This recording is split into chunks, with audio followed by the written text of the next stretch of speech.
Marcus Jackson stood bloodied but unbowed in Harrowville's precinct, wrists raw from cuffs, as Sheriff Vernon Slade smirked, tossing his shattered Marine tags into a trash bin. Just hours ago, Marcus thought he'd won, exposing Slade's brutality. On live TV after a wrongful arrest. The crowd cheered his release. Victory felt real. Then a Molotov cocktail crashed through his barbershop window, flames swallowing his life's work. Slade's voice crackled over the radio. "You're done, boy."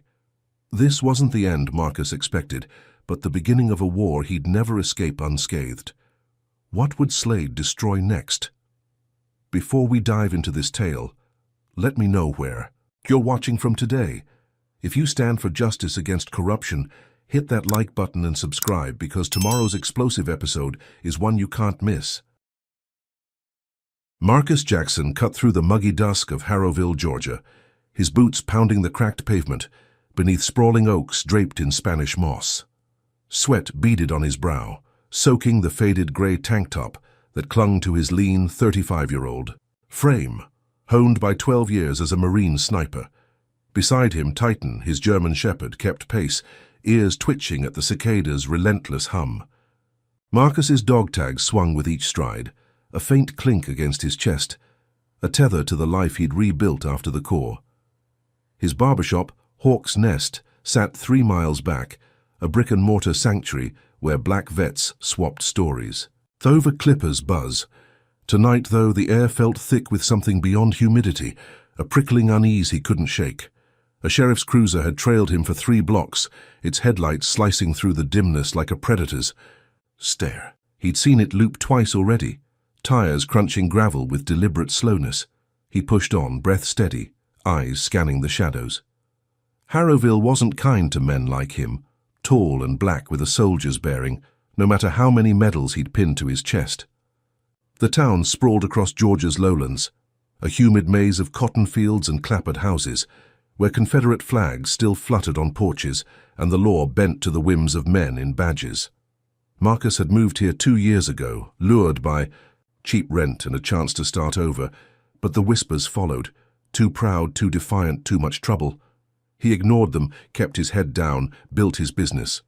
The runs with Titan were his release, a ritual to quiet the echoes of gunfire and desert dust that still jolted him awake some nights. At the corner of Pine and 7th, he slowed, Titan's tongue lolling as they approached a flickering Shell station. Its neon sign buzzed, casting a sickly glow over the lot. Marcus needed water, maybe a protein bar, but his gut tightened as he spotted 2 deputies cornering a skinny black teen against the cinderblock wall. The kid, maybe 15, wore a frayed hoodie, hands trembling as he clutched a rusted bike. One deputy, a wiry redhead with a buzz cut, jabbed a finger into the boy's chest, snarling, "Where'd you steal this, huh?" The other, stocky with a sunburned neck, gripped his baton, ready to swing. The teen stammered, "It's mine, sir, I swear," but his voice cracked, fear swallowing the words. Marcus stopped 10 feet away, Titan growling low. He'd seen this before, in Iraq and stateside, power flexing its muscle against the powerless. His instinct screamed to keep moving, but his conscience wouldn't budge. He pulled out his phone, thumbed the camera on, and stepped closer, voice calm but edged like a blade. "What's the problem here? I need your badge numbers." "The B." Deputies froze, heads snapping toward him. The redhead squinted, lips curling into a sneer. "Mind your business, boy." Marcus held the phone steady, lens catching the kid's wide eyes and the deputy's coiled aggression. "This is public property. I've got every right to record." The hair shifted, heavy with threat as tires squealed behind him. A 3rd cruiser skidded into the lot, dust billowing, and out stepped Sheriff Vernon Slade, a towering slab of a man, 6'5", with a buzz cut graying at the temples and a drawl, thick as swamp mud. His khaki uniform strained against broad shoulders, a silver star glinting on his chest like a taunt. Slade's pale blue eyes locked on Marcus, narrowing to slits. He'd heard of Slade, the kingpin of Harrowville's law, a man who ruled with fists and favors, his name whispered in barbershop chairs like a curse. "You're a troublemaker, huh?" Slade rumbled, boots thudding as he closed the gap. Before Marcus could answer, Slade snatched the phone from his grip, slamming it to the asphalt and grinding it under his heel. Plastic crunched, the screen splintering into a spiderweb of glass. "That's destruction of property," Marcus said, voice level, fists clenching. Slade smirked, a predator sizing up prey. "That's evidence now. You're interfering with an investigation." Marcus opened his mouth to argue, but Slade moved faster, his meaty fist crashing into Marcus's jaw. Pain exploded, stars bursting behind his eyes as he staggered back. Titan barked furiously from the truck, where Marcus had locked him minutes ago, paws scrabbling at the window. The deputies pounced, the redhead twisting Marcus's arm while the stocky one drove a knee into his ribs. Asphalt bit his cheek as they slammed him down, cuffs snapping tight around his wrists, metal cutting into skin. Slade loomed over him, breath hot with tobacco stink. "Military don't mean squat here, boy. You're in my town now." Marcus spat blood, meeting Slade's gaze with defiance. "I served this country. You don't get to rewrite that." Slade's laugh was a guttural bark. "Served? You're just another thug with a story." He nodded to the deputies, who hauled Marcus up, dragging him toward the cruiser. The teen shrank against the wall, forgotten, as Slade kicked the bike into a ditch, muttering, "Next time, kid." Marcus's truck sat abandoned. Titan's howls fading as they shoved him into the back seat, doors slamming with finality. The ride to the precinct blurred, pain pulsing in his jaw, blood trickling down his chin. Harrowville's streets slid past, a parade of sagging porches and flickering streetlights, the cruiser's radio crackling with static. Slade rode shotgun, barking orders into a handheld, his voice dripping with smug control. "Got us a live one. Prep the tank." Marcus's mind raced, cataloguing details like he had in sniper nests. 2 deputies in the back, Slade up front, no body cams rolling. This wasn't a routine stop. It was a message, a gauntlet thrown by a man who saw Marcus's very existence as a challenge. They pulled into the precinct lot, a squat brick building hunched behind chain link and razor wire, its windows dark, save for the glow of a single bulb above the door. Deputies yanked Marcus out, his boots scraping gravel as they marched him inside. The air hit him like a slap, thick with bleach and stale coffee, walls plastered with faded wanted posters. A clerk glanced up, then away, as if trained to ignore. What came next? Slade strutted ahead, barking, "Processing now!" Marcus stumbled, shoved down a hallway lined with flickering fluorescents, past locked doors and muffled shouts. They stopped at a steel desk, where a deputy with a lazy eye tossed him a clipboard. "Sign it!" Slade snapped, looming close. Marcus scanned the sheet, resisting arrest, assaulting an officer, fabricated charges inked in sloppy cursive. "I'm not signing lies," Marcus said, voice steady despite the ache in his ribs. Slade's grin widened, shark-like. "You'll wish you had." A fist from the redhead deputy smashed into Marcus's gut, doubling him over, breath fleeing his lungs. Another yanked his head back by the hair, forcing him upright. Slade leaned, in, breath sour. "You think those tags make you special? You're nothing here." He ripped the dog tags from Marcus's neck, chains snapping, and dangled them like a trophy before pocketing them. They dragged him to a holding cell, a concrete box with a rusted bench and a flickering bulb, shoving him inside. The door clanged. Shut, locks grinding, and Slade's boots echoed down the hall, his parting shot a low growl. "Welcome to my game, hero." Marcus slumped against the wall, blood crusting on his lip, pulse hammering. Titan was out there, trapped in the truck, and his shop, his life, felt a world away. He'd faced ambushes in Fallujah, stared down death through a scope. But this was different. This was personal, a war declared by a man who saw his black skin and soldier's pride as a threat to be crushed. Slade's words sank in, a promise of worse to come, and Marcus knew this hour. Marcus Jackson sat chained to a rusted metal chair in the belly of Harrowville's precinct, a squat brick fortress that stank of bleach and unwashed despair. His wrists throbbed, cuffs biting into skin already scraped raw from the asphalt takedown at the gas station. The air buzzed with the hum of a flickering fluorescent strip overhead, casting jagged shadows across the concrete floor. Blood crusted his split lip, a bitter copper taste lingering as he flexed his jaw, testing the ache. From Sheriff Vernon Slade's earlier punch, His tank top hung damp with sweat, marine tattoos peeking through torn fabric, a silent testament to the life he'd fought for. Across the room, Slade loomed like a vulture, 6'5" and broad as a barn door, twirling a wooden baton with casual menace. 2 deputies flanked him, the wiry redhead from the arrest and a beefy one with a perpetual scowl, both smirking like they'd won a prize. Slade slapped a manila folder onto the table, the thud echoing in the tight space. "Found this in your truck, hero," he drawled, voice thick with Georgia swamp grit. He flipped it open, revealing a gleaming switchblade, its handle wrapped in black tape. "Matches the one used in a gas station robbery last week. Confess, now or we'll make it stick." Marcus's gut twisted. He'd never seen that knife before, not in his truck, not anywhere. His sniper's eye caught the lie instantly. The blade was too clean, no fingerprints, no wear. Planted. "That's not mine," he said, voice steady, locking eyes with Slade. "You're framing me." Slade's grin stretched, showing yellowed teeth. "Framing? Big word for a thug playing soldier. Sign the paper, boy, or we'll write your story for you." Marcus leaned forward, chains rattling, defiance burning through the pain. "I've got rights. You don't get to rewrite who I am." The room erupted. The redhead deputy lunged, fist slamming into Marcus's cheek, snapping his head sideways. Blood sprayed, splattering the concrete, as the beefy one grabbed his shoulders, pinning him down. Slade stepped closer, baton tapping his palm. "Rights? In my house, you got nothing." He nodded, and the deputies hauled Marcus up, dragging him down a dim corridor, boots scuffing linoleum worn thin by years of misery. They shoved him into an interrogation room, a claustrophobic box with peeling paint and a single bulb swinging from a frayed cord. Inside, the nightmare deepened. Slade tossed a forged report onto the table, listing Marcus as a robbery suspect, complete with a fake witness statement. "Confess," he barked, leaning so close Marcus could smell the tobacco on his breath, "or we'll bury you." Marcus stared at the paper, pulse hammering.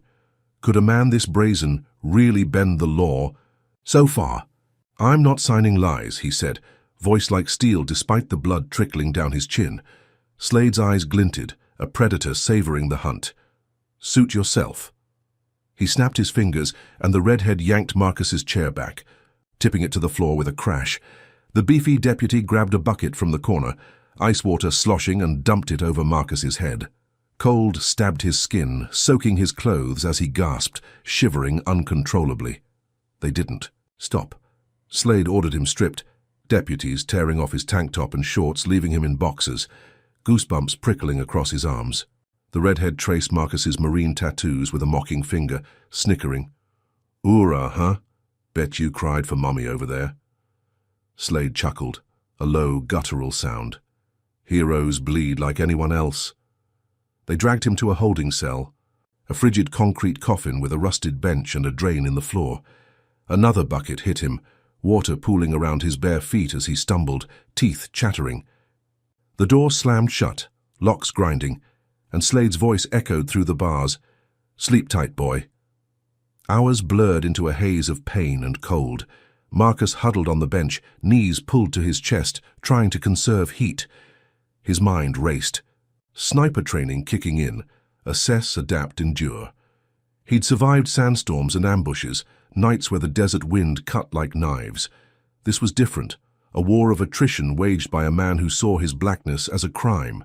Footsteps approached, softer than the deputy's heavy stomps. A young woman in uniform, her badge reading Carter, hesitated at the bars. Lila Carter, maybe 25, with tight braids and eyes that flickered with doubt. She glanced, over her shoulder, then slipped a folded towel through the slot. "I'm sorry," she whispered, barely audible before hurrying away. A flicker of hope sparked. Could she be an ally? Someone to crack Slade's iron grip?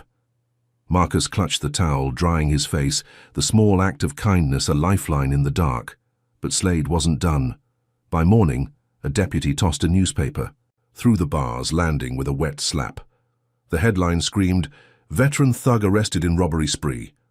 Below it, a grainy mugshot of Marcus, bruised and snarling, stared back. The article spun a tale of drugs, violence, and a disgraced "Soldier," quoting anonymous sources. Slade's voice boomed from the hall. "Told you I write the story."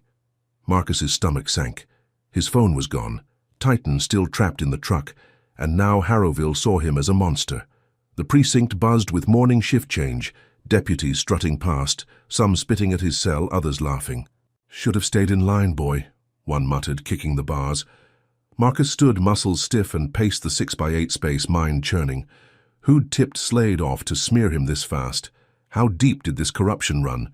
He'd built Hawk's Nest as a refuge, a place where vets like him could breathe free. But now clients would turn away, windows would shatter under hurled bricks. His phone buzzed in memory, useless now, but he'd backed up that gas station video online. If he could get word out, maybe Tasha Reed, the local reporter, could dig deeper. Slade returned at noon, flanked by his goons, holding Marcus's dog tags like a trophy. "Thought these'd save you?" He crushed them under his boot, metal, grinding into concrete, then tossed the mangled remains into a trash bin. "You're nothing now." Marcus lunged, stopped short by the chains, fury boiling in his chest. "You'll pay for that," he growled, voice low and lethal. "Slade," laughed, a sound that rattled the walls. "Pay. I own this town. Keep dreaming, hero." He swaggered out, leaving Marcus with the wreckage of his pride and a newspaper that turned his name to mud. The cell grew quieter as night crept in, the bulb's flicker slowing to a dull pulse. Marcus sat back against the wall, replaying every blow, every slur. Was this what he'd fought for overseas, to come home to a cage? Lila's towel lay folded beside him, a faint thread of hope, but Slade's reach felt endless. The smear campaign wasn't just a jab, it was a sledgehammer, shattering his life in hours. Clients he'd shaved yesterday would lock their doors today. Kids who'd waved at Titan would cross the street. He clenched his fists, nails digging into palms. Slade thought he'd broken him, but Marcus had stared down worse odds. This precinct was a battlefield now, and he'd fight with every breath he had left. What do you think of Slade's twisted game so far? Drop a comment with number 1 if you think Marcus deserves justice against this racist tyrant, and smash that like button if you're rooting for him to turn the tables. Don't forget to subscribe, because this story's about to ignite. Now picture this. Marcus clings to that towel like a lifeline, but can one rookie's doubt really stand against Slade's empire of hate? What happens when a man pushed to the edge gets a taste of freedom, only to find it's a trap? Marcus Jackson limped out of Harrowville's precinct after 3 grueling days, his bruised body a map of Slade's wrath. His jaw ached, ribs creaked with each step, and his wrists bore red welts from cuffs that had bitten too deep. The late July sun blazed overhead, humidity plastering his torn tank top to his skin as he squinted into the light. 3 days of beatings, ice water, and lies had left him hollowed out, but alive. The precinct doors clanged shut behind him, a mocking farewell from the brick fortress that had caged him. In his pocket, a burner phone buzzed faintly, slipped. To him by Lila Carter, the rookie deputy whose whispered "I'm sorry" still echoed in his ears. She'd risked something, but what? He clutched it like a lifeline, stepping onto the gravel lot where his truck waited. Titan's nose pressed. Under the glass. He unlocked the door and Titan bounded out, 100 pounds of black and tan muscle slamming into him with a joyous bark. Marcus dropped to one knee, burying his face in the dog's fur, letting the warmth steady his shaking hands. "Good boy," he rasped, voice raw from shouting against Slade's taunts. He'd survived, but the cost was etched in the shattered phone he'd once held, the dog tags Slade had crushed. The life he'd built now smeared across a newspaper headline. Hawk's Nest, his barbershop, stood 3 miles away, and he needed to see it to reclaim something. He climbed into the truck, Titan leaping in beside him, and drove through Harrowville's winding streets, oaks drooping low, air thick with the scent of magnolias and menace. Halfway home his burner buzzed again, a text from an unknown number. "Check Channel 7, Tasha." Marcus frowned, flipping the radio to the local station. Tasha Reed's voice crackled through, sharp and urgent.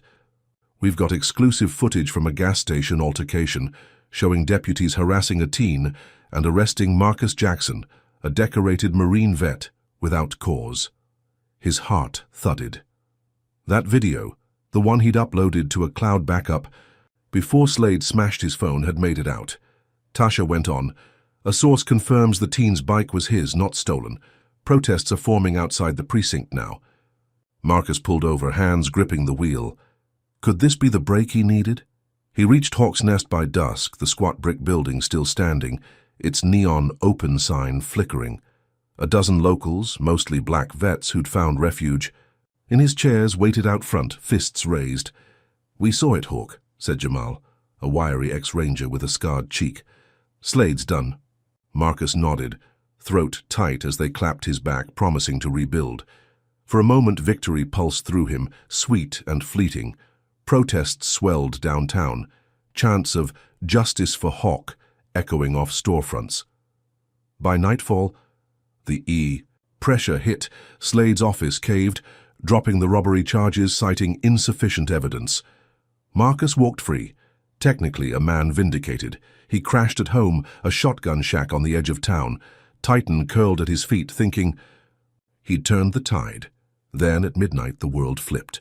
Sirens wailed, slicing through the quiet red and blue lights, painting his walls like a war zone. Marcus bolted upright, grabbing a kitchen knife as boots thundered on his porch.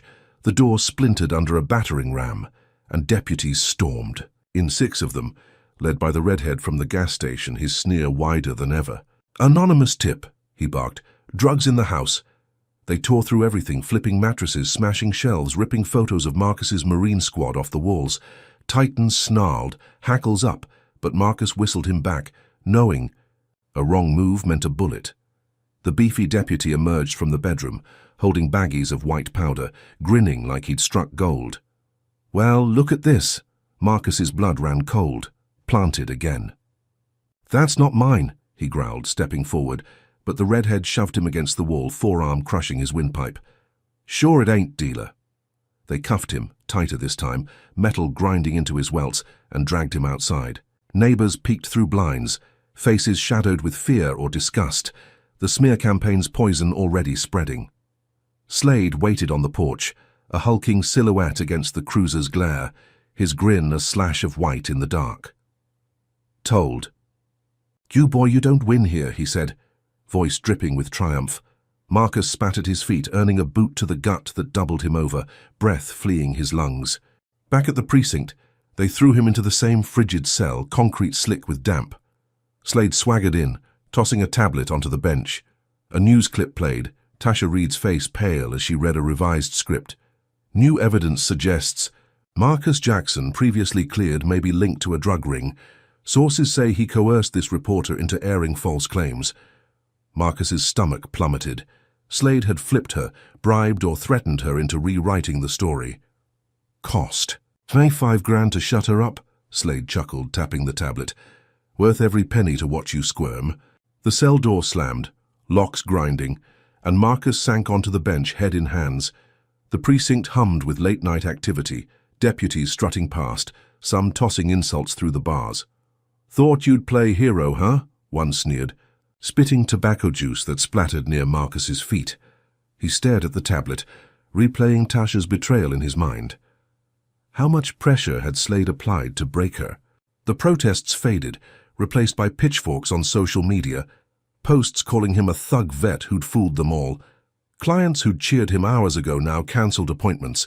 A brick had already crashed through Hawk's Nest's window, Jamal texting him a photo of the wreckage. The burner phone buzzed in his pocket, but he didn't dare check it with cameras overhead. Slade returned at dawn, flanked by his goons, holding a stack of forged drug ledgers. "You're a kingpin now," he said, tossing them through the bars. "Town's eating it up. Should have signed that first confession, boy." Marcus stood, fists clenched, meeting Slade's gaze. "You're a coward hiding behind a badge." Slade's laugh boomed, shaking the walls. "Coward? I'm God here. You're just a bug I'll squash." He strutted out, leaving Marcus with the ledgers and a sinking realization. Slade didn't just want him down, he wanted him erased. The cell grew colder as morning bled into afternoon, the bulb's flicker slowing to a dull throb. Marcus paced, boots scuffing the floor, mind racing. Could Lila's phone still reach someone? Had Tasha cracked under blackmail or cash? He'd tasted freedom for hours, felt the crowds roar, only to have it snatched away by a man who owned Harrowville's soul. The drug bust wasn't random. It was surgical, time to shred his brief triumph. His neighbors' faces flashed in his memory, once friendly, now twisted by Slade's lies. Titan was out there, maybe with Jamal, but how long before Slade targeted them too? He sank onto the bench, ribs screaming, and pulled the burner from his pocket, shielding it with his body. A new text glowed. "Hold on T, Tasha maybe, or a trap." He typed back, "Proof?" and waited, breath shallow. The precinct's rhythm shifted, deputies whispering in the hall, their bravado tinged with unease. Slade's voice barked orders. Somewhere distant, a lion pacing his den. Marcus gripped the phone, hope warring with dread. He'd beaten the first charges, rallied the town, only to land here, caged again. The drug kingpin, no one questioned. Slade's game was a vice, tightening with every move, and Marcus knew the next blow would be worse. His mind drifted to the gas station, that kid's trembling hands, the moment he'd chosen to film instead of run. Was that defiance worth this? He'd fought for justice overseas, taken bullets for it, but here in his own country it felt like a death sentence. The burner buzzed again, but before he could check it, boots thudded closer. The redhead deputy appeared, unlocking the cell. "Time for round 2, he snarled, yanking Marcus up. Slade's shadow loomed in the hall, a promise of pain, and Marcus braced himself, knowing freedom had been a mirage, a trap set by a man who'd never let him win. Marcus Jackson stood in Harrowville's courthouse, a crumbling relic of peeling plaster and warped wood, his wrists still raw from cuffs that had only come off hours ago. The air hung heavy with mildew and tension, ceiling fans creaking lazily. Overhead as he faced a sea of hostile faces.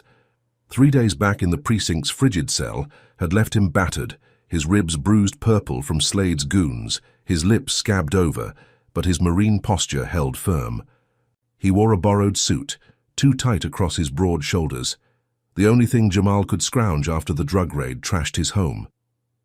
The burner phone from Lila buzzed faintly in his pocket, a lifeline he couldn't risk checking under the judge's glare. Today was his arraignment, a chance to fight the new drug charges Sheriff Vernon Slade had pinned on him like a hunter mounting a trophy. The courtroom buzzed, locals packed into pews, their whispers sharp with Slade's poison. Dealer. Thug. Disgrace. Marcus's public defender, Eli Grayson, a jittery 20-something with a crooked tie and sweat-slicked forehead, shuffled papers beside him. "Take the plea," Eli hissed, voice trembling. 5 years they dropped the kingpin charge, it's your best shot. Marcus's jaw tightened, eyes scanning the room. Could this kid even spell justice?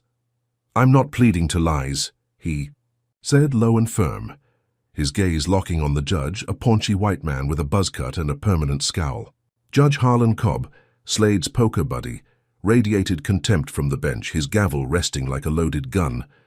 The prosecutor, a slick blonde named Dana Price, strutted forward, heels clicking on warped oak.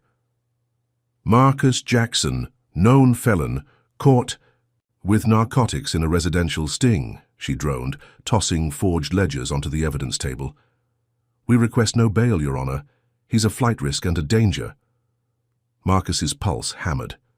Every word was a brick in Slade's wall, built to bury him. Then Tasha Reed took the stand, her brown eyes avoiding his, guilt etched in her tight jaw. "Slade paid me $5 grand to twist the story," she said, voice cracking. "The first broadcast was true. Marcus is innocent." Gasps rippled through. The crowd and Cobb's scowl deepened. Was this the crack Marcus needed?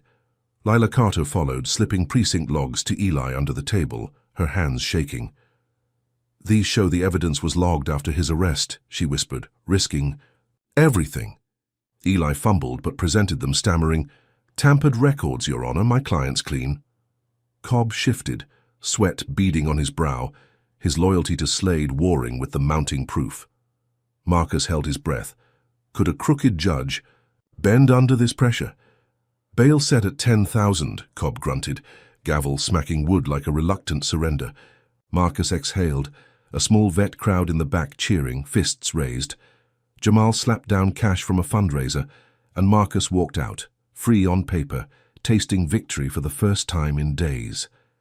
He stepped into the courthouse lot, humidity wrapping him like a wet blanket, Titan bounding from Jamal's truck to greet him. The vets rallied around, voices loud with hope. "We got your back, Hawk," Jamal said, grinning. "Slade slipping." Marcus nodded, chest swelling. He climbed into his truck, ready to rebuild, when a sharp crack split the air. Pain seared. His shoulder, a bullet grazing flesh, shattering the windshield into a jagged web. He ducked, blood soaking his sleeve, as screams erupted. Deputies swarmed from nowhere, the redhead from the gas station leading the charge, gun drawn. He fired. "First!" the deputy yelled, a lie so bold it stunned the crowd into silence. Marcus raised his hands, pulse racing, but they tackled him to the asphalt, boots stomping his legs, fists pummeling his back. Titan barked, restrained by Jamal as cuffs snapped. On again, tighter, cutting into his wounds. "Attempted murder of an officer," the redhead snarled, dragging him toward a cruiser. Slade emerged from the courthouse steps, 6'5" and smug, his khaki uniform pristine against the chaos. "Snitches get stitches, hero," he chuckled, voice carrying over the vet's protests. Marcus twisted, catching Slade's pale blue, eyes a promise of worse glinting there. The cruiser peeled out, tires squealing, and he landed back in the precinct, shoved into solitary a 6x4 hole with a steel door and no light.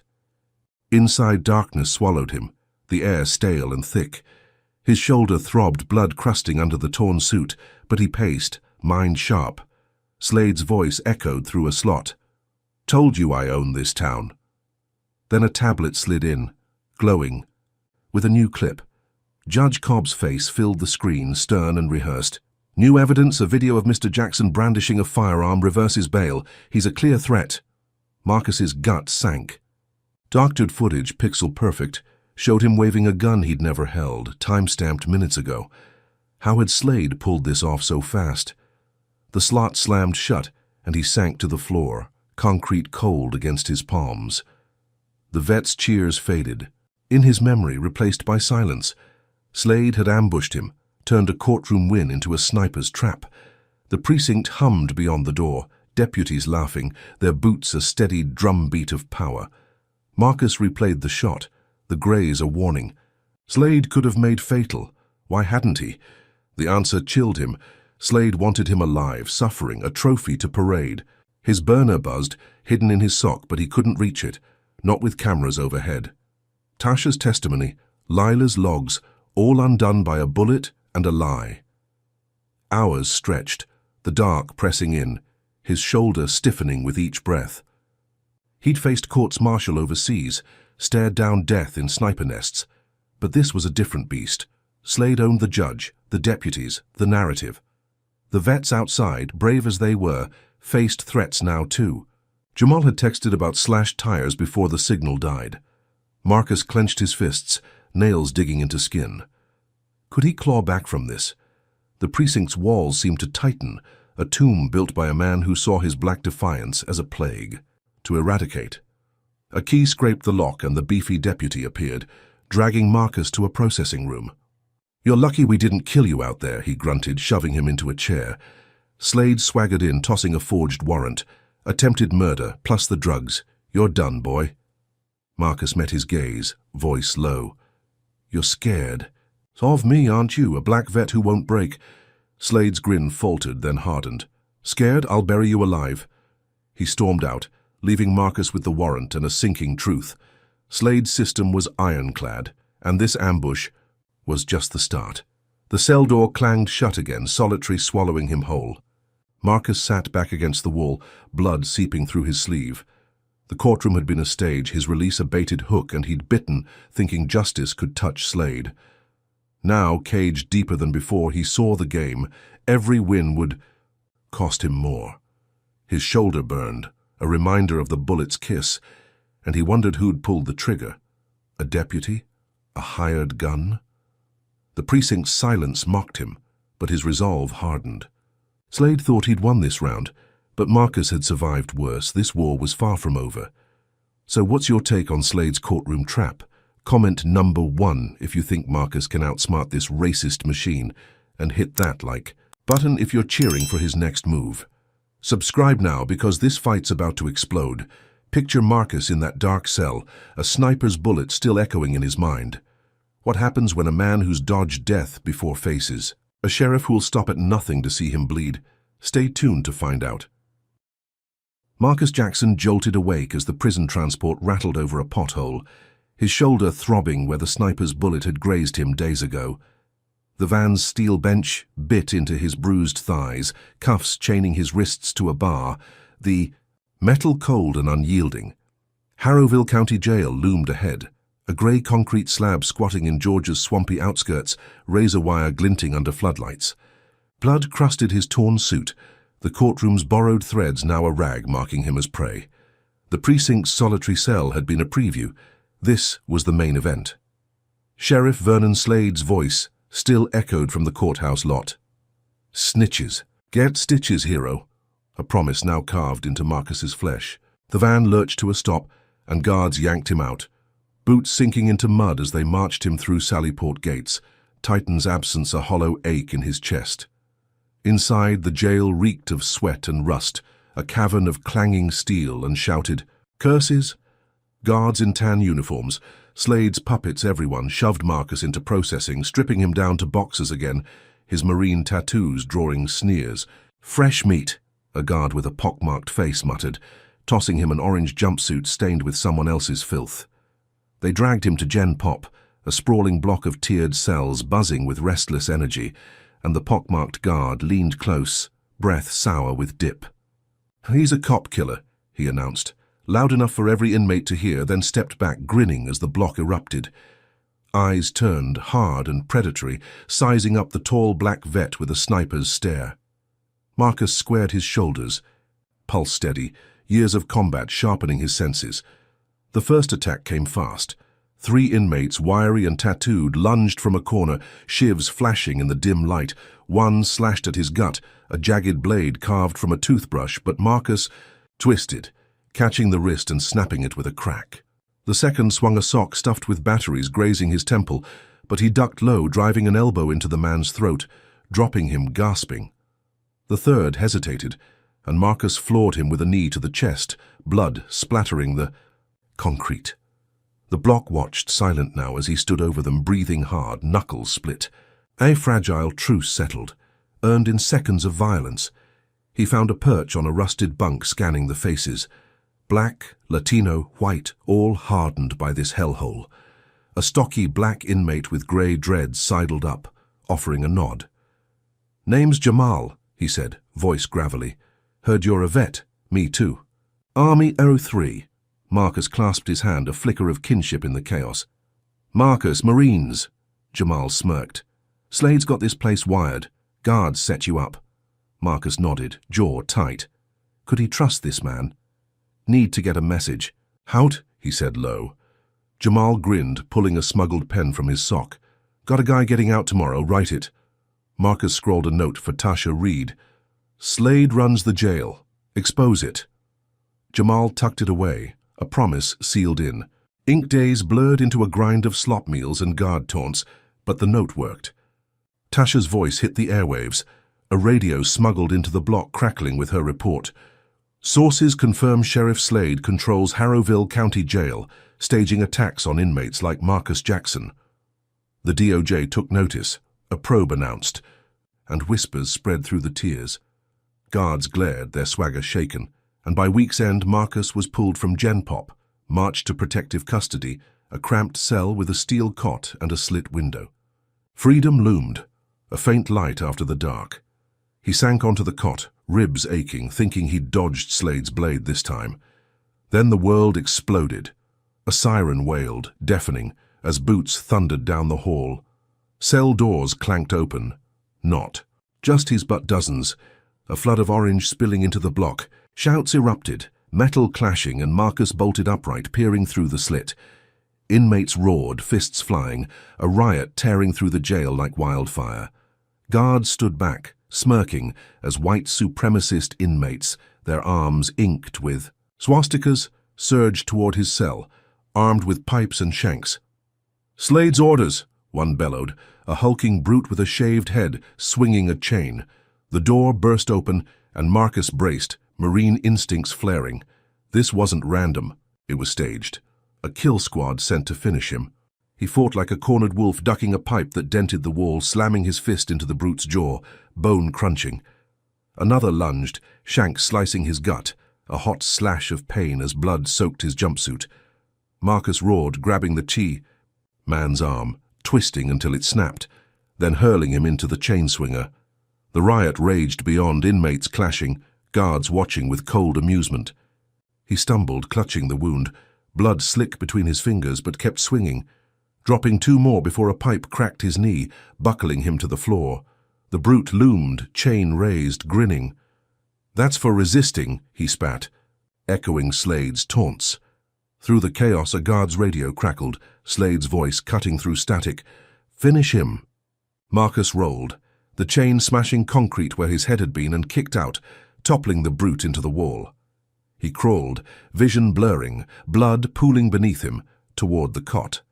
The riot swallowed the block, screams and crashes drowning, his gasps, but he clung to life, sniper's will unbroken. Guards laughed from the sidelines. "Let the dogs sort it," one said, spitting tobacco. The supremacists circled, shanks glinting, ready to end it, when a klaxon blared, floodlights snapping on. Reinforcements stormed in, batons swinging, driving inmates back. Marcus slumped against the cot, gut leaking red, breath shallow. Guards hauled him up, not to help, but to drag him to a med bay, dumping him on a gurney. "Lucky bastard," one grunted, cuffing him to the rail despite the blood. A nurse, harried and pale, stitched him up, her hands trembling as she glanced at the guards. "Heard Slade on the radio," she whispered, barely audible. "This was planned." Marcus nodded, pain searing with each stitch, mind racing. The DOJ probe had rattled Slade, so he'd turned the jail into a slaughterhouse. Protective custody wasn't safety. It was a trap, a stage for this bloodbath. The medbay door swung shut, leaving him cuffed and alone, the riot's echoes fading down the hall. His jumpsuit clung wet with blood, gut throbbing, but he forced his eyes open, scanning the room. 1 exit, 2 cameras, a guard outside. Jamal's crew was out there, maybe alive, maybe not. The radio report had brought him this far, but Slade's Counter-Strike had nearly gutted him. How deep did this man's reach go? The supremacists weren't just inmates, they were Slade's army, unleashed to crush him before the feds could dig deeper. He shifted, wincing, testing the cuffs. The burner phone was gone, lost in the precinct shuffle. But Tasha's broadcast lingered in his mind, a spark snuffed by this chaos.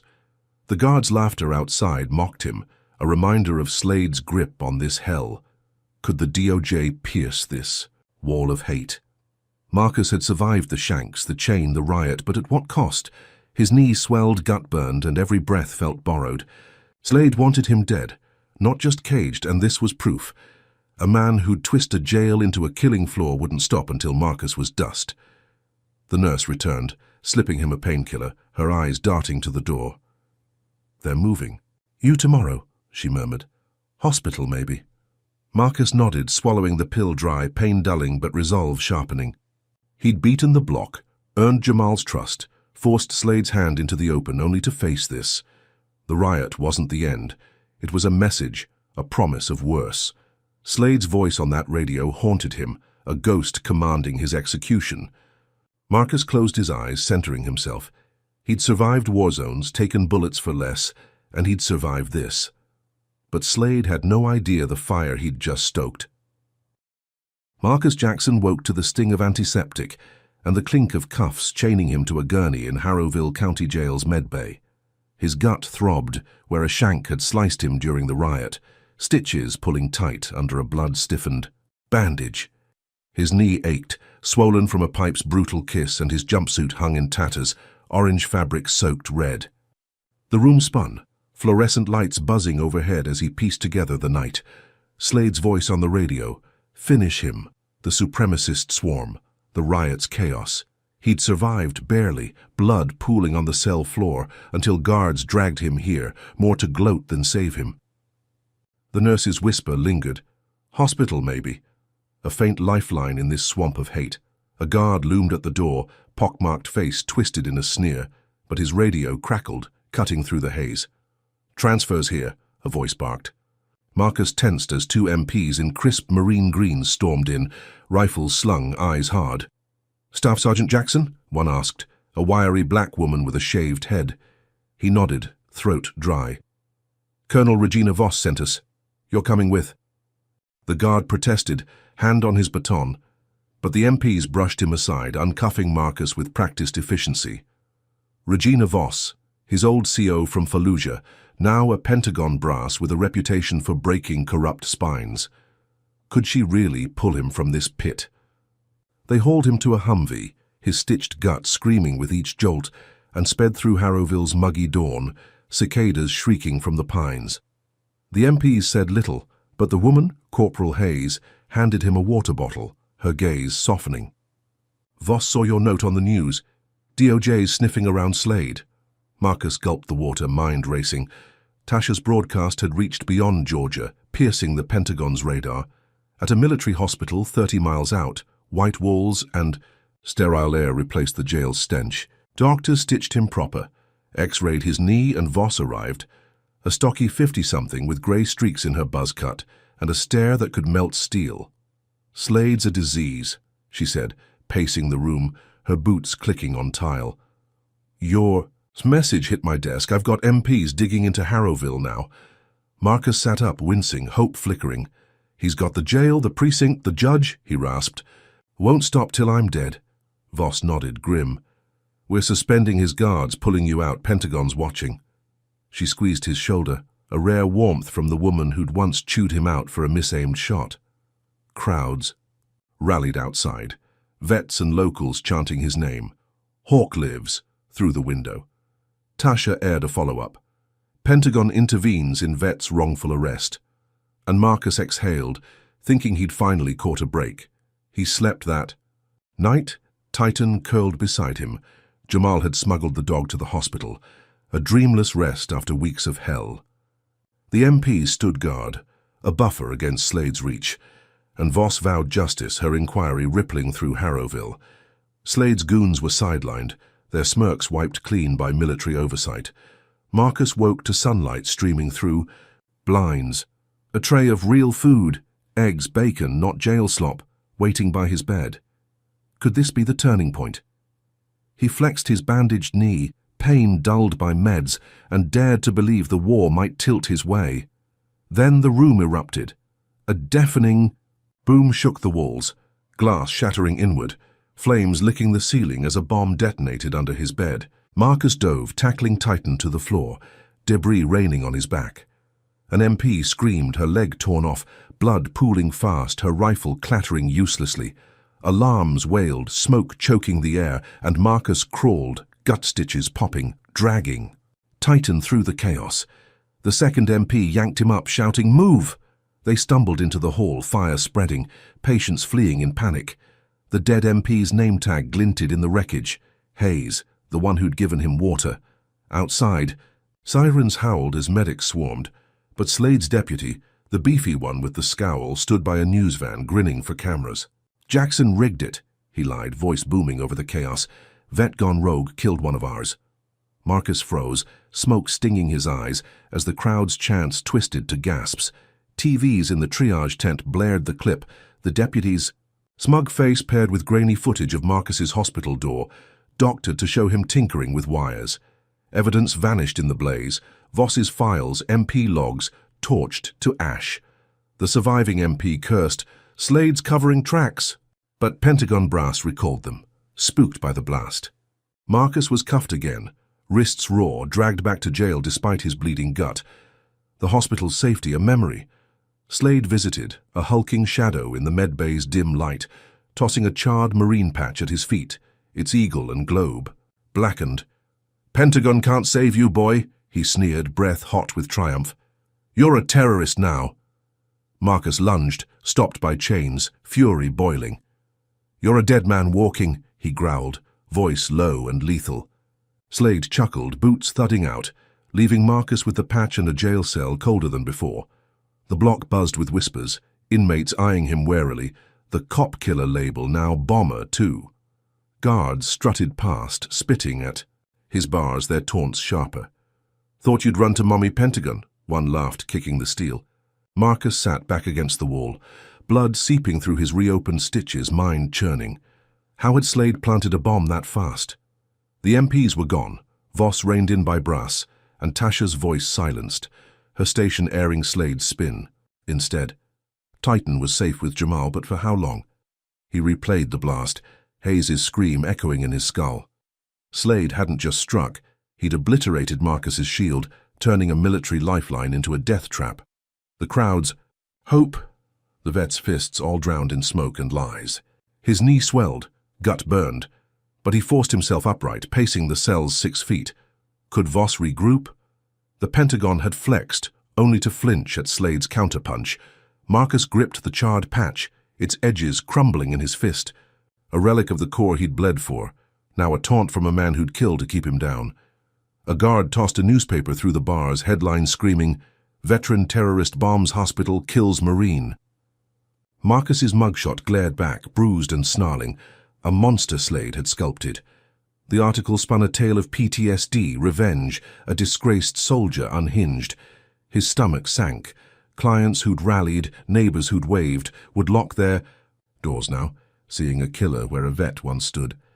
Hawk's nest would rot, windows smashed, a dream torched like the hospital room. Slade's game was chess, every move calculated to crush him deeper. The cell grew darker, night seeping through the slit window, the bulb's hum a dull pulse. Marcus sank onto the cot, patch in hand, blood crusting his jumpsuit. He'd survived. The riot clawed to Voss, only to land here caged tighter, branded worse. Slade's reach was a noose tightening with each win Marcus stole. The guard outside laughed. "Sleep tight, bomber?" And Marcus clenched his jaw, resolve hardening. He'd taken shrapnel in Iraq, watched brothers fall, and risen every time. Slade thought this blast had broken him, but it only stoked the fire. This war was his now, and he'd fight till the end. What's your verdict on Slade's bomb play? Comment number 1 if you think Marcus can rise from these ashes, and smack that like button if you're betting on his grit. Subscribe, because this saga's heating up fast. Imagine Marcus clutching that charred patch, a soldier's soul against a sheriff's hate. What happens when a man who's lost everything finds a spark to fight back, only to face a cage darker than death? Stick around to see. Marcus Jackson slumped against the cold steel of his cell in Harrowville County Jail, the charred Marine patch clutched in his fist, its edges crumbling like ash. His gut throbbed, stitches torn from the hospital blast, blood seeping through, the orange jumpsuit now stiff with sweat and grime. The bomb's echo still rang in his ears, Corporal Hayes's scream a ghost in the dark, her death pinned on him by Slade's lies. The precinct hummed beyond the bars, guards strutting with renewed swagger, their taunts sharper since the vet terrorist headline hit. His knee swelled, a dull ache from the riot's pipe hit, but he forced himself upright, pacing the 6-foot cage. Sheriff Vernon Slade had turned the Pentagon's move into a noose, and Marcus felt it tightening. A key scraped the lock, and Jamal slipped in, the stocky vet from Gen Pop, his grey dreads tucked under a cap. "Got a hack on Slade's server," he whispered, eyes darting to the hall. "Payoff records, dirty deputies, all online now." Marcus's pulse quickened. Jamal had smuggled a burner days ago, lost in the shuffle. But this was gold. "Leak," Marcus said, voice low and fierce. Jamal nodded, slipping out, and by noon Tasha Reed's voice crackled from a smuggled radio. "Exclusive files expose Sheriff Slade's corruption, bribes, rigged arrests, hitting the web now." Protests swelled outside, horns blaring, voices chanting Hawk's truth through the jail's slit windows. Slade's re-election posters burned in Harrowville's streets, his empire wobbling. By dusk, a federal judge's voice boomed over the news. Marcus Jackson released pending review of new evidence. The cell door swung open. A guard with a lazy eye grunting, "Out now." Marcus limped free, ribs creaking, the vet's cheers echoing from the lot. Jamal met him with Titan, the German shepherd leaping into his arms, a lifeline reclaimed. "You did it, Hawk," Jamal said, grinning. "Slade's cooked." Marcus nodded, chest swelling, tasting victory again. He stepped into the humid night. Fist raised to the crowd, thinking he'd finally cracked Slade's armor. Then the world flipped. A black van screeched from an alley, tires smoking, and 4 masked goons in tactical gear spilled out, tasers crackling. Marcus swung, marine reflexes sharp, cracking one's jaw, but a jolt hit his spine, dropping him to his knees, vision blurring. Titan barked, lunging, but a net snared the dog, dragging him into the van. They hauled Marcus in, cuffs snapping tight, and peeled out, leaving the vets shouting in the dust. The ride blurred, his head pounding, until they stopped at an abandoned cotton mill 10 miles out, its rusted skeleton looming under a moonless sky. Slade's goons dragged him inside, down creaking stairs to a basement lit by flickering floodlights. A steel cage dominated the room, 20 feet wide, ringed by a dozen shadowy figures in hoods, their murmurs buzzing like flies. Blood-stained. The concrete floor, a grim promise of what waited. They stripped Marcus to boxes, shoving him into the cage, his stitched guts screaming as he stumbled. A speaker crackled, Slade's drawl oozing through, "Die for us, hero." The gate clanged. "Shut," and a roided-up thug stepped in, 6'3", veins bulging, a swastika inked across his chest. His eyes glinted with hate, fists wrapped in tape, a beast bred for this pit.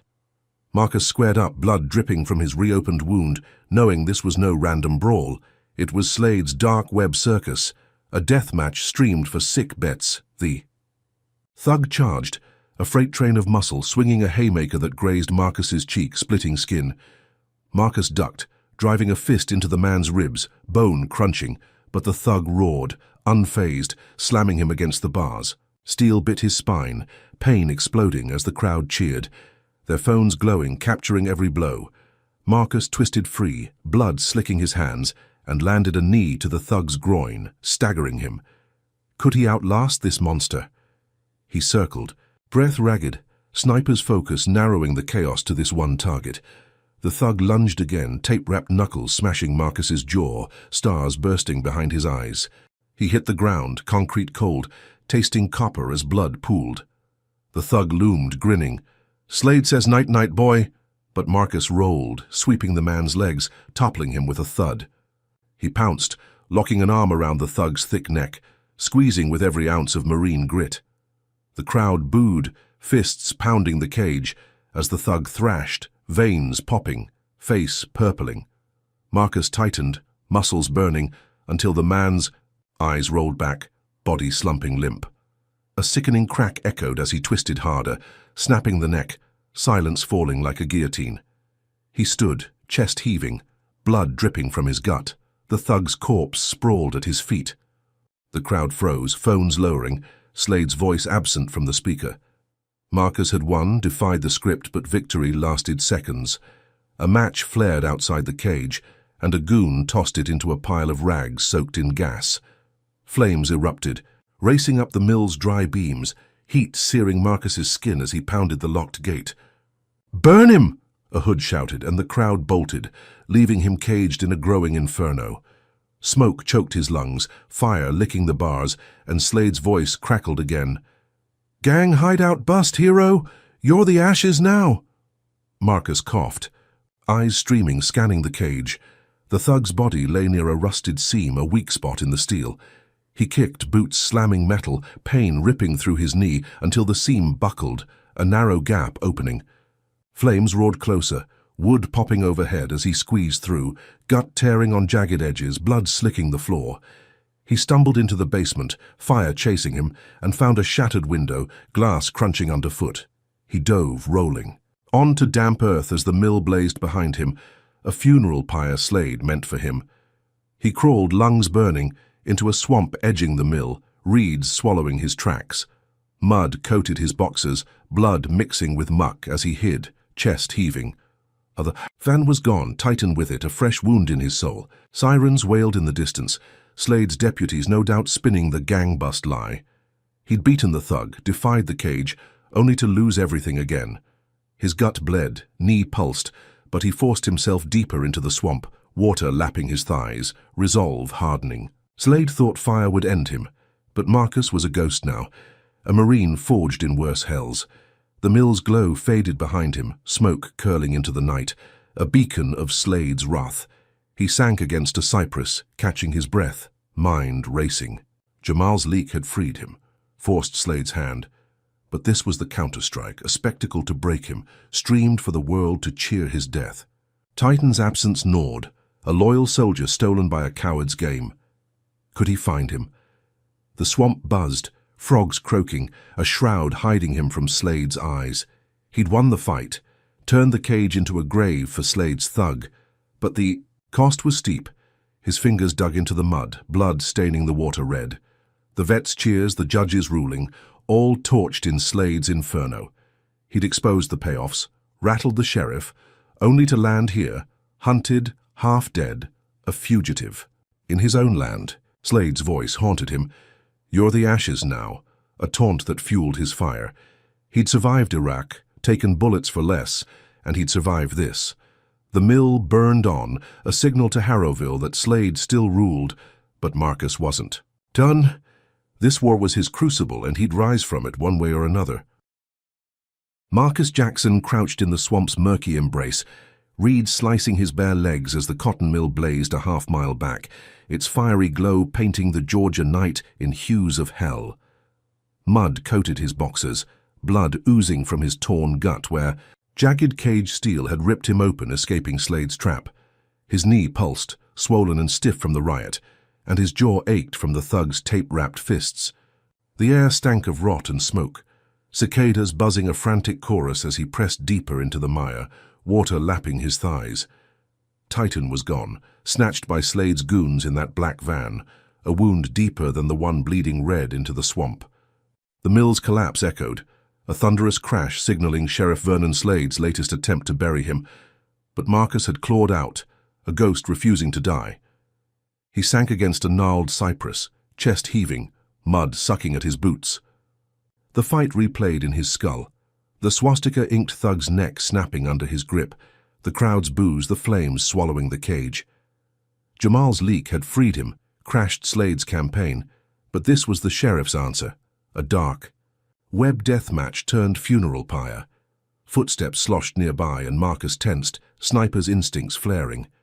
Figures emerged from the reeds, Jamal and two vets from Hawk's Nest, their faces grim under the swamp's dim shroud. "Hawk, thank God," Jamal rasped, tossing him a soaked jacket. "Saw the fire. Slade spinning it as a gang bust." Marcus nodded, pulling the fabric over his shivering frame, blood staining it dark. "Titan?" he asked, voice raw. Jamal shook his head. Van peeled out. "We'll find him." They slogged to a safe house, a ramshackle cabin 2 miles in, its tin roof sagging under moss. Inside a laptop glowed, Jamal's crew airing a live stream, Marcus, mud-streaked and fierce, exposing the fight. "Slade kidnapped me, forced me. Into a cage match, torched the mill to cover it," he said, voice steady despite the pain. "This is his war on me, on us." The feed exploded online, views spiking, comments raging against Slade's corruption. By dawn, DOJ agents raided Harrowville's precinct. Cuffing deputies caught shredding files, Tasha Reed's voice amplifying the stream. Federal probe deepens as vet's testimony rocks Georgia. Marcus sank onto a cot, gut stitched by her vet medic thinking he'd turned the tide again. The cabin hummed with hope, vets brewing coffee, plotting Titan's rescue. Jamal grinned, clapping Marcus's shoulder. "Slade's done, Hawk. You're a damn legend." Marcus exhaled, a flicker of triumph warming his chest. Could this be the break to end Slade's reign? Then the sky split. A high-pitched whine pierced the quiet, and the cabin erupted in a fireball. A drone strike blasting through the roof. Wood splintered, flames roared, and Marcus dove, tackling Jamal as the medic screamed, engulfed in the inferno. Debris rained, searing his back as he dragged Jamal through the wreckage, coughing black smoke, ears ringing from the blast. Outside, the swamp glowed orange, the safe house a pyre mirroring the mill. Jamal coughed, blood trickling from a gash on his brow, but alive. The medic was gone, a charred husk in the rubble, and the other vet lay still, neck twisted at a wrong angle. Marcus's gut churned, stitches popping again, blood slicking his. Hands. A hacked TV feed crackled nearby, Slade's voice booming. "No hiding, boy, you called this down." The drone's wreckage smoked in the mud, military grade, a weapon Slade shouldn't have. Marcus's eyes narrowed, rage boiling. How had Slade tracked them so fast? Jamal staggered up, voice hoarse. Lila flipped. She's feeding him intel. Said it was her family or us. Marcus froze, betrayal cutting deeper than the shank. Lila Carter, the rookie who'd slipped him a towel, a phone, had sold them out. The vets turned, faces hardening, one spitting. "She set us up, Hawk. You trusted her." Marcus clenched his fists, mud caking his knuckles. "She was scared," he said, but doubt gnawed. Had he misread her? The stream had exposed Slade, forced the DOJ's hand, but this strike flipped it. Survivors now glared, believing Slade's lie that Marcus had drawn the drone, a terrorist targeting his own. He stood alone, swamp water lapping his boots, the group scattering into the reeds, abandoning him. "You're cursed, man," one muttered, vanishing into the dark. Marcus sank to his knees, blood dripping into the muck, Titan's absence a howl in his skull. Slade's voice looped on the feed.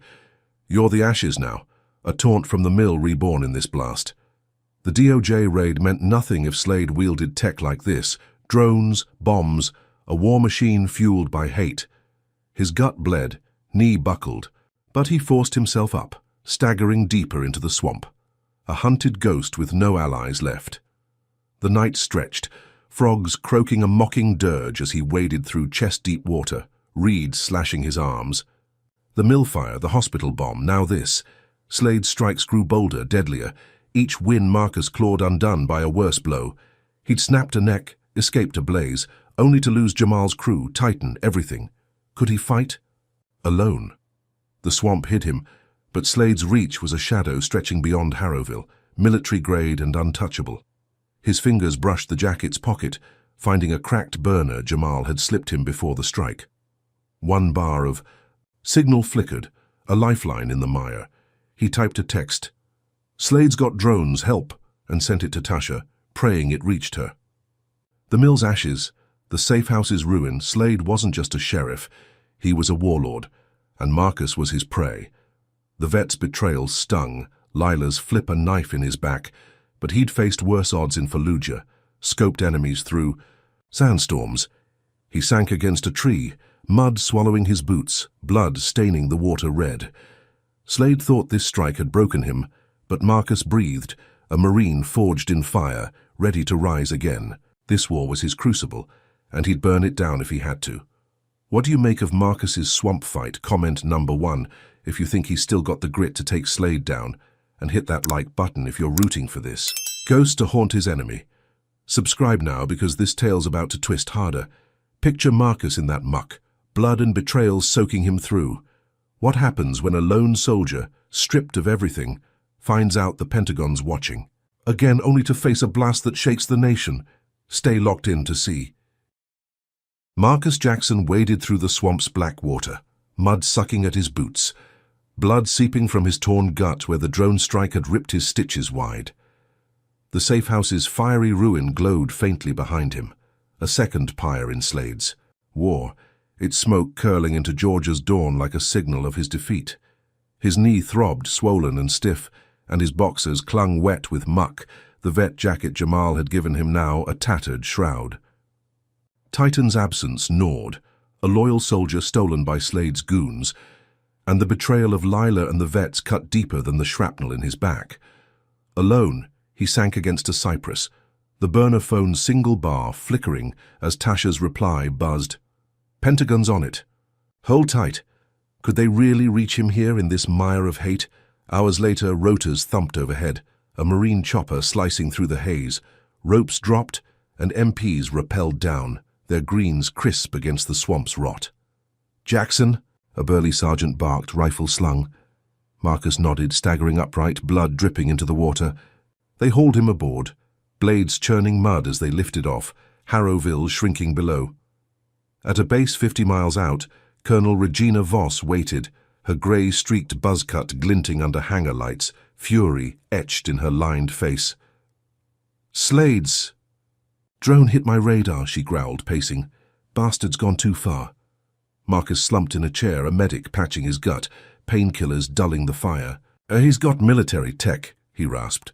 Won't stop. Voss's eyes narrowed. He's done. Task force is seizing his precinct now. By noon, Marines stormed Harrowville, boots pounding the precinct's gravel lot, rifles trained as deputies scattered. Voss led Marcus, stitched and limping, to Slade's secret bunker beneath the jail. A steel vault packed with stolen gear, drones, grenades, rifles stamped with faded army serials. Enough to arm a militia, Voss muttered, kicking a crate. Tasha aired it live. Pentagon uncovers Slade's arsenal, her voice crackling from a radio as MPs boxed evidence, Slade's empire crumbling under federal glare. Deputies were cuffed, the redhead from the gas station snarling as he was dragged off, and a grand jury indicted Slade, his name plastered across every screen in Georgia. Marcus stood tall, a vet medic at his side, thinking he'd finally cornered the beast. That night, he faced a press conference at the base, floodlights blinding, cameras rolling. Vets rallied behind him, fists raised, their chants of "Hawk's justice" drowning the cicadas' hum. Marcus gripped the podium, gut bandaged, voice steady despite the ache. Slade framed me, beat me, tried to kill me, he said, eyes locked on the lens. But I'm still here, and he's not untouchable. Applause erupted, Tasha beaming beside him, her exposé fueling the fire. Voss flanked him, promising, "The Pentagon's shutting this down." He exhaled, a rare taste of vindication, washing over him, believing the war might end here with Slade's kingdom in ashes. Then the air split. A thunderous boom rocked the lot, a car bomb detonating 50 feet away, flames swallowing a Humvee in a roar of heat and steel. Marcus dove, tackling Tasha as shrapnel screamed past, slicing his arm, blood spraying the asphalt. Screams pierced. The chaos, vets scattering, cameras toppling, and Voss's voice cut through. "Regina!"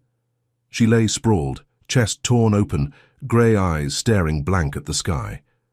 Marcus crawled to her, hands shaking, but she was gone, blood pooling beneath her buzzcut. A Marine felled by Slade's wrath. MPs swarmed, shouting, "Clear the area!" As fire consumed the wreckage, acrid smoke choking the night. Slade's deputy, the beefy one with the scowl, grinned on a hacked feed, his face glowing on a cracked TV nearby. "Jackson did this," he lied, voice booming over the sirens. "Vet terrorist took out his own CO to destroy white lawmen." Marcus's stomach sank, blood dripping from his arm, as the crowd's cheers twisted to gasps. The feed looped a manifesto, Slade's drawl oozing, "He's a plague, a black devil tearing down order." Evidence burned in the Humvee, bunker logs, drone specs, reduced to cinders. MPs froze, brass barking retreat over radios, and National Guard Humvees rolled in, their lights painting the base in red and blue panic. Marcus was cuffed again, wrists raw, dragged to a holding cell despite his bleeding arm. The base's sterile walls a new cage. Slade emerged from hiding, a shadow on the feed, chuckling, "Checkmate, hero," his khaki uniform pristine against the chaos. Marcus lunged, chains rattling, fury boiling. "You're a dead man," he growled, voice a blade. Slade's laugh echoed, a predator savoring the kill, then cut out, leaving Marcus with the manifesto and a cell colder than the swamp. Guards sneered past the bars.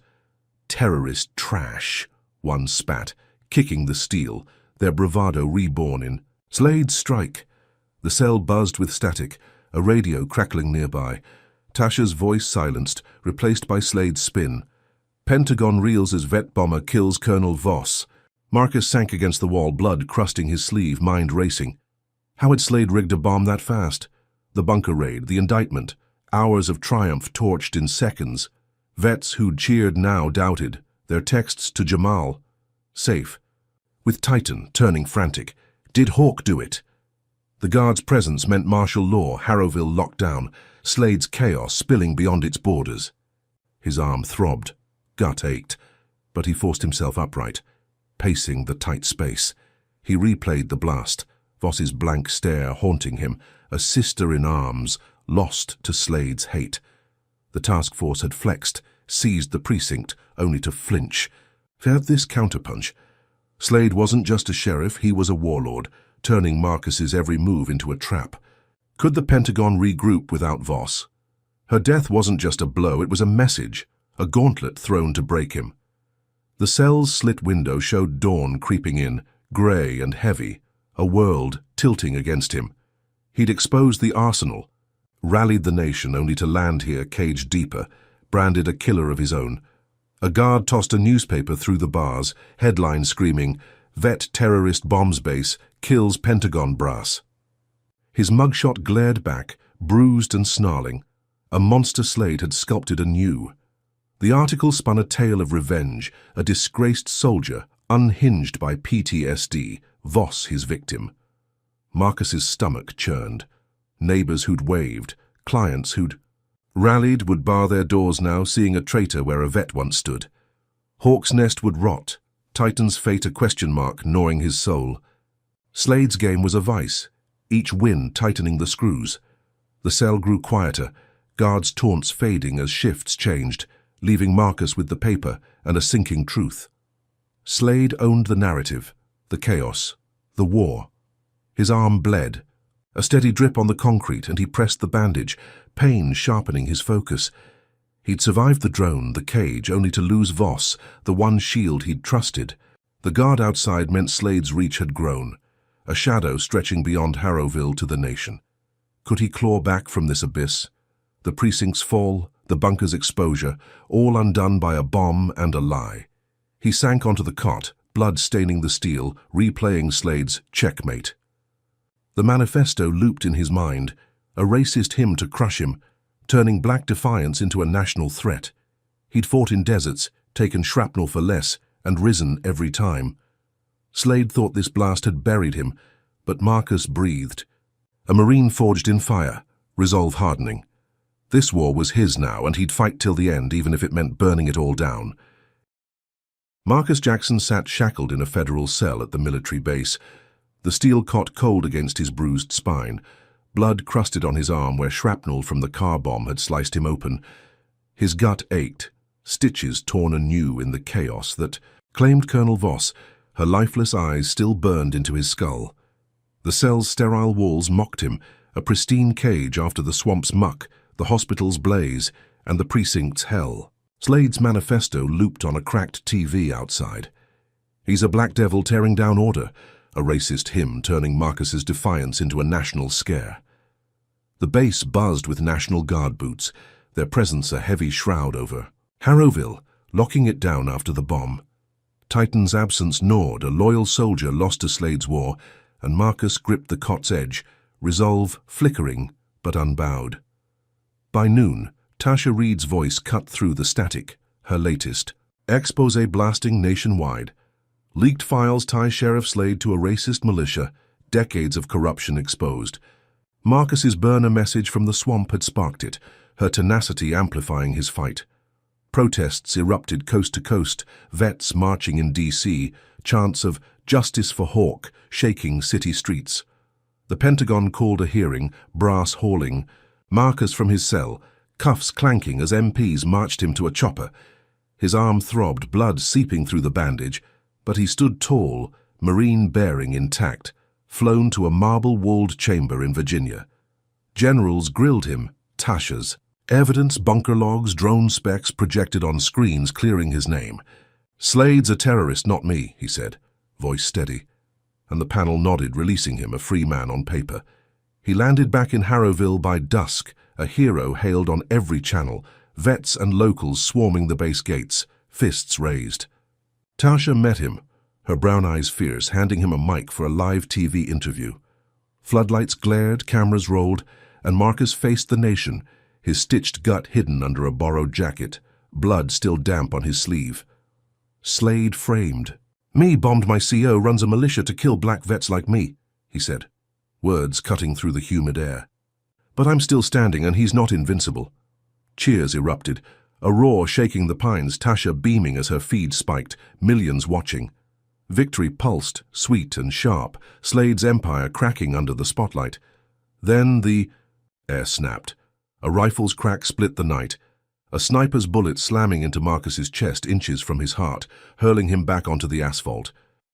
Pain exploded, blood gushing as he hit the ground, cameras tumbling, screams piercing the chaos. Tasha dove beside him, hands pressing his chest. "Stay with me, Hawk!" MPs swarmed, rifles up, but the shooter vanished into the dark, a ghost in Harrowville's shadows. Slade's voice hacked the broadcast, a chilling drawl. "You'll never outrun me, boy." Marcus gasped, vision blurring, blood pooling beneath him, the crowd's cheers twisting to wails. Medics rushed in, stretcher rattling as he faded. The bullets burn a fire in his ribs.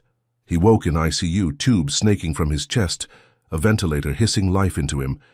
Cuffs chained him to the bed, wrists raw despite the blood-soaked gown clinging to his frame. MPs guarded the door, faces grim, as TVs blared Slade's spin. Jackson shot resisting arrest, a black terrorist threat. The shooter was gone. But Slade's allies in Congress pounced. A gray-haired senator on screen demanding a probe into vet radicals, his voice dripping with venom. Marcus's gut sank, breath shallow through the mask. The hearing's triumph, the nation's roar, all undone by a single shot, Slade's counterstrike turning him from hero to hunted again. The room spun, painkillers dulling the fire in his chest, but his mind raced. How had Slade's sniper found him mid-broadcast? The militia's reach stretched beyond Georgia, a network of hate striking when he dared to stand tall. Vets who'd marched now doubted, their texts to Jamal safe with Titan turning wary. "Is Hawk a threat?" Tasha's voice was silenced, her station cowed by threats, airing Slade's lies instead. His chest burned, blood seeping through. The gauze, but he forced his eyes open, scanning the room. One exit, 2 guards, a camera overhead. Could he break free from this? A nurse slipped in, her hand steady as she checked his IV, whispering, "Slade's men are close. Be ready." Marcus nodded, pain sharpening his focus. The national spotlight had crowned him only to paint a target on his chest. Slade wasn't just a sheriff, he was a hydra, each head striking harder when cut. The hearings win, the militia's exposure, all torched by a bullet and a lie. His arm throbbed, gut ached, but he flexed his cuffed hands, testing the steel. He'd rallied a nation, defied a warlord only to land here, chained and bleeding, a pawn in Slade's endgame. The ICU's hum grew quieter, night seeping through the blinds, guards' boots a steady drumbeat outside. Marcus replayed the shot, the bullet's kiss a whisper from death, Slade's voice a taunt in his skull. Could the Pentagon shield him, now with Voss gone? The militia's sniper had struck mid-triumph, a message to the world. Defy Slade and bleed. His chest heaved, each breath a fight, but resolve hardened. He'd survived Fallujah, taken shrapnel for less, and risen every time. Slade thought this shot had felled him, but Marcus lived, a Marine forged in fire ready to claw back. What's your take on Marcus's spotlight turning deadly? Comment number 1 if you think he's got the steel to outlast Slade's sniper, and smash that like button if you're rooting for this vet to rise again. Subscribe now because this war's hitting fever pitch. Imagine Marcus cuffed in that ICU, blood and defiance pumping through him. What happens when a man shot down by hate storms a militia's heart, only to face a blast that rewrites his fate? Keep watching to find out. Marcus Jackson woke to the beep of monitors in the ICU, his chest a furnace where the sniper's bullet had torn through, inches from his heart. Tubes snaked from his arms, blood crusted his gown, and cuffs chained him to the bed, steel biting. His raw wrists. His gut throbbed, stitches strained from weeks of Slade's war, and his swollen knee ached under the thin blanket. The room hummed sterile and cold, MPs guarding the door, their rifles a faint comfort against Sheriff Vernon Slade's militia lurking beyond. Titan's absence gnawed, a loyal soldier stolen, and the nurse's whisper echoed, "Slade's men are close." Marcus flexed his hands, pain sharpening his focus, resolve a blade in his chest. He'd survived the shot, defied the nation's glare. Now he'd end this. A crash jolted him upright, glass shattering as Jamal burst through the window, a vet crew behind him, faces grim under black caps. "Hawk, we're out," Jamal rasped. Slicing the cuffs with a blade, Titan bounding in, 100 pounds of black and tan fury leaping into Marcus's arms. He ripped the tubes free, blood trickling as he stood, chest burning but steady. Pulling on boots, Jamal tossed him. MPs shouted, rifles up, but the crew moved fast, smoke grenades popping, cloaking their escape through the hall. They piled into a battered van, tires screeching as they peeled out, Harrowville's lights fading behind. "Got a lead on Slade's compound," Jamal said, handing Marcus a burner streaming militia chatter. "He's holed up planning more."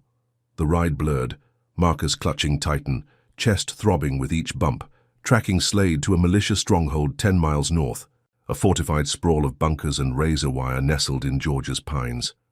Vets armed with scavenged rifles flanked him, their loyalty a lifeline after the swamp's betrayal. They hit the compound at midnight, boots silent on damp earth, cutting through guards with marine precision, throats slit, bodies dropped, blood staining the dirt. Marcus led, chest wound leaking, kicking in a steel door to Slade's inner sanctum, a concrete den lit by flickering screens. The sheriff stood, 6'5", khaki uniform crisp, pale blue eyes glinting hate, a dozen militia. Goons at his back. "Welcome, boy," Slade sneered, hand on a pistol. Marcus raised the burner, streaming live, his voice raw but fierce. Slade's confessed, decades of racist crimes, murders, corruption. The vets fanned out, rifles trained, as Marcus advanced, Titan growling at his side. "You're done," he said, slamming Slade against the wall, forcing the sheriff's own words out. "I framed you, bombed Voss, ran this militia to kill your kind." The feed spiked, millions watching, Tasha's voice amplifying it. Slade's confession rocks the nation. The goons hesitated, rifles lowering, as MPs stormed in, Pentagon brass on their heels, seizing the compound, cuffing Slade's men. Marcus stood tall, blood dripping, victory pulsing. Slade's empire shattered, the precinct shut down, justice clawing free. Then the floor rumbled. A hidden bomb detonated, a deafening roar collapsing the bunker, concrete raining as Marcus dove shielding Titan. Flames erupted, steel buckling, and screams pierced the chaos. Vets buried, MPs crushed, blood and dust choking the air. Marcus crawled, chest screaming, dragging Titan through the wreckage, smoke searing his lungs. The compound imploded, a trap Slade had rigged, but the sheriff's body wasn't among the rubble. A ghost vanished in the blast. Marcus stumbled. Out, blood streaming from his arm, the live feed cutting to static, the nation reeling. A viral video surfaced hours later, Slade alive, his drawl chilling. "I'll cleanse America, starting with you, boy." That blast was yours. The pines burned behind him, a funeral pyre for the vets who'd fought, their rifles silent in the ash. Marcus sank to his knees, Titan whining beside him, chest wound gushing red onto the dirt. The Pentagon's raid, the confession all undone by Slade's final play, a bomb pinning the chaos on Marcus. News choppers buzzed overhead, footage splitting the nation. Half hailed him a hero, exposing Slade's rot, half swallowed the sheriff's lie, branding him a villain who'd torched his own. MPs swarmed, unsure, rifles half raised as Marcus staggered upright, blood slicking his boots, resolve of fire in his gut. The compound's ruins smoldered, a testament to Slade's hate, his escape a taunt Marcus couldn't shake. Titan pressed close, a steady weight against his leg, but the vet's screams haunted him, brothers lost to a warlord's trap. Could he have seen it coming? The live stream had crowned him, forced Slade's hand only to birth this inferno. His chest heaved, each breath a knife, but he scanned the dark, sniper's eyes piercing the smoke. Slade was out there, a hydra regrowing heads, and Marcus was the prey again, hunted by a nation split in two. He limped into the trees, Titan at his heel, blood trailing behind, the burner dead in his pocket. The precinct's fall meant nothing. If Slade roamed free, his militia scattered but alive, a cancer festering beyond Harrowville. The nation's roar, half justice, half hate, rang in his ears, a cacophony he'd sparked but couldn't control. His gut bled, knee buckled, but he pushed on, a ghost in the pines, marine grit keeping him upright. Slade's cleanse. A vow was a war cry, a promise of worse, and Marcus knew this wasn't the end, but a pivot, a battle shifting to shadows. The night deepened, choppers fading, leaving him with the wind's howl and Titan's steady breath. He'd stormed the compound, ripped Slade's mask off, only to lose it all in a blast. Could the Pentagon hunt a ghost? The MPs had seized the precinct, shut it down, but Slade's escape mocked their win, a fugitive king plotting his next strike.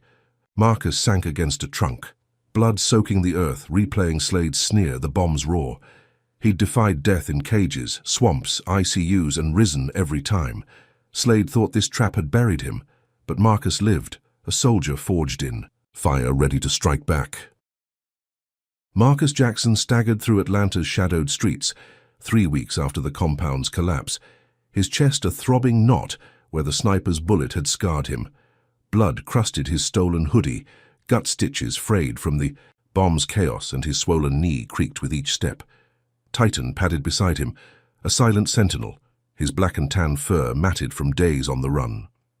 Harrowville's pines were a memory, replaced by urban sprawl, brick tenements, flickering neon, and the hum of late-night traffic.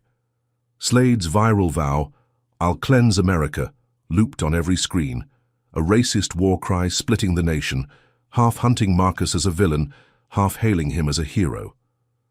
The Pentagon scoured Georgia for the fugitive sheriff, but Marcus knew Slade was a ghost, his militia festering in the dark. He'd rebuilt in shadows, holing up in a vet-run safe house, a dingy loft above a barbershop echoing Hawk's Nest.